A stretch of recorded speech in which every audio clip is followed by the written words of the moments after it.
नमस्कार दोस्तों, मेरा नाम रिचा है और आप सबका एक बार फिर से स्वागत है मेरे चैनल पे।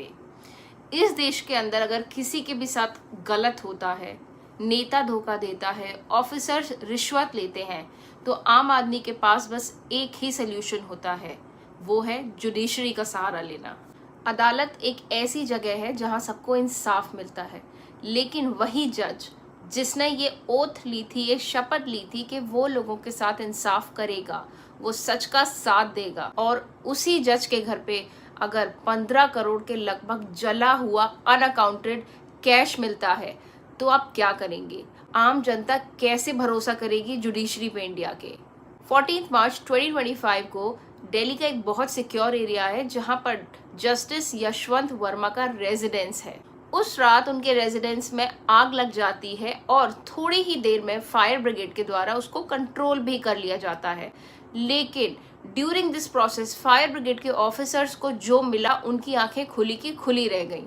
जब कोर्ट रूम में जज एंटर करता है तो सब राइज अप में खड़े हो जाते हैं। क्यों? क्योंकि सबको ये भरोसा होता है कि उस कुर्सी पे जो भी बैठेगा वो इंसाफ देगा। लोगों का ट्रस्ट, लोगों की उम्मीदें उस चेयर से जुड़ी होती है। लेकिन जब उस ही चेयर पे एलिगेशंस लगते हैं तो देश के फ्यूचर पे एक क्वेश्चन खड़ा हो जाता है। इंडिया के जुडिशरी के अंदर लगभग 5 करोड़ से ज्यादा केसेस पेंडिंग हैं, लेकिन फिर भी लोग अपनी चप्पल घिसते रहते हैं लोअर कोर्ट से हाई कोर्ट से सुप्रीम कोर्ट, इसी उम्मीद में कि भले ही देर से लेकिन उनको इंसाफ जरूर मिलेगा। लेकिन अब सवाल उठने लगे हैं कि क्या सच में उनको इंसाफ मिलेगा? 14 मार्च 2025 को लगभग रात के 11:30 बजे फायर डिपार्टमेंट के पास एक कॉल जाता है कि उनके घर के स्टोर रूम में आग लग गई है, और ये घर था जस्टिस यशवंत वर्मा का। और लगभग 11:40 तक फायर डिपार्टमेंट वहां पहुंच जाता है और सिचुएशन को कंट्रोल भी कर लेता है। लेकिन उसके बाद वो वहां वीडियोस बनाते हैं और जो उनको वहां मिला और उन्होंने जो वहां देखा वो उससे शॉक रह गए। जिस रूम में आग लगी थी उनको वहां लगभग 15 करोड़ के बर्न करेंसी मिली, जिसमें 500 की गड्ढियां थी। और इससे ये सवाल खड़ा हुआ कि एक इतने सिक्योर एरिया में इतना कैश आया कहां से? और ये पिक्स और ये वीडियो दिल्ली कमिश्नर के पास पहुंचते हैं वाया फायर डिपार्टमेंट, और इसके बाद जो हुआ वो सुनकर आपके होश उड़ जाएंगे। 15 मार्च की सुबह तक ये बात काफी फैल गई और ये न्यूज फायर डिपार्टमेंट के चीफ अतुल गर्ग तक पहुंची। जब उन्हें ये बात पता चला तो उन्होंने इस चीज को छुपाने की कोशिश करी। इनफैक्ट जब उन्होंने मीडिया से भी बात करी तब उन्होंने बताया कि वहां उनको स्टेशनरी और घर का सामान मिला है और कुछ नहीं। और 21 मार्च 2025 तक ये मामला काफी तूल पकड़ चुका था, जिसके बाद सुप्रीम कोर्ट के chief justice mister Sanjeev Khanna ने एक मीटिंग बुलाई और इंक्वायरी के ऑर्डर दिए, और उन्होंने जो उस रात वीडियोस बनाई गई थी उनको पब्लिक भी कर दिया सुप्रीम कोर्ट के ऑफिशियल चैनल पे। जब सुप्रीम कोर्ट ने ये कंफर्म कर दिया कि हाँ उनको वहां कैश बरामद हुआ था, तब फायर डिपार्टमेंट के चीफ मिस्टर अतुल गर्ग, जिन्होंने पहले ये बयान दिया था कि वहां स्टेशनरी मिली थी, उन्होंने अपना बयान बदल दिया और उन्होंने बोला कि मीडिया ने गलत स्टेटमेंट रिलीज करा है, उन्होंने ऐसा कुछ कहा ही नहीं था। जो भी ऑफिसर जिन्होंने इस इंफॉर्मेशन को छुपाने की कोशिश करी थी इनिशियली, सुप्रीम कोर्ट के ऑफिशियल चैनल पे जब ये वीडियोस लाइव हो गई तब सब पर ये चीज बैकफायर हुई। और कहते हैं ना कि सच छुपाना नामुमकिन है।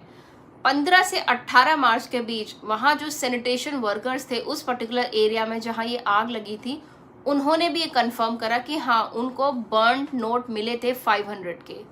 देखिए ये तो कंफर्म हो गया कि वहां पर कैश मिला था, लेकिन सवाल ये उठता है कि पुलिस ने इसको एज एन एविडेंस कंसिडर क्यों नहीं करा। और दूसरा सवाल ये उठता है कि इस पूरे मामले को छुपाने की कोशिश आखिर क्यों की गई? अगर किसी भी ऑफिसर या किसी के लीडर के घर पर इतना अनअकाउंटेड कैश मिलता है तो उसके अगेंस्ट एफआईआर की जा सकती है करप्शन के केस में, लेकिन जजेस के केस में ऐसा नहीं किया जा सकता डायरेक्टली, इवन दो आपको डायरेक्ट एविडेंस क्यों ना मिला हो। कॉन्सेप्ट को बोलते हैं जुडिशियल इम्यूनिटी। अगर पुलिस को जज के खिलाफ एफआईआर रजिस्टर करनी है तो उसको पहले उस स्टेट के जज के चीफ जस्टिस को इन्फॉर्मेशन देनी होगी, बताना होगा ये पूरे इंसिडेंट के बारे में, और उसके बाद चीफ जस्टिस जो है वो एक इंक्वायरी का ऑर्डर देंगे अगर कुछ एविडेंस मिलते हैं तो। और सवाल उठता है कि ये इम्यूनिटी आखिर दी किसने? तो मैं आपको बता दूं कि जजेस ने ये इम्यूनिटी जजेस को खुद ही दी है। देखिए अगर हम इंडिया के जुडिशरी को समझें तो सुप्रीम कोर्ट अगर कोई भी जजमेंट पास करता है तो उसको फ्यूचर में एज अ लॉ कंसिडर करा जाता है। अब जस्टिस यशवंत वर्मा का ट्रांसफर इलाहाबाद कोर्ट में कर दिया जाता है, लेकिन जुडिशली वर्क से थोड़े दिन दूर रखने के ऑर्डर भी आते हैं।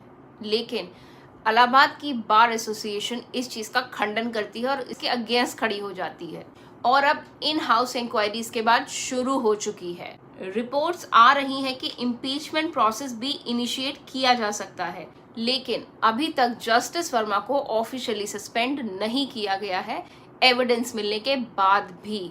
और सबसे बड़ा सवाल ये उठता है कि ये जो पैसा मिला है ये क्या पॉलिटिशियंस या बिजनेसमैन का ब्लैक मनी था, या मिस्टर वर्मा इसमें खुद भी इन्वॉल्व थे। ये जानने के लिए अभी हमको वेट करना होगा। आई थिंक रिपोर्ट क्लोज हो गई है, पर उन्होंने अभी तक ऑफिशियली ये चीज अनाउंस नहीं करा है कि इस पे क्या फैसला दिया है। आप लोगों को क्या लगता है? प्लीज कमेंट करके मेरे को जरूर बताइएगा, और इस पे क्या एक्शन होना चाहिए। क्या उनको सिर्फ रिजाइन कर देना चाहिए या फिर उनके खिलाफ एक स्ट्रिक्ट एक्शन लेना चाहिए? प्लीज कमेंट करके मेरे को बताइए कि what do you think about this. और अगर आपने अभी तक मेरा चैनल सब्सक्राइब नहीं किया है तो प्लीज इसको सब्सक्राइब करें। Thank you so much and see you soon in the next video.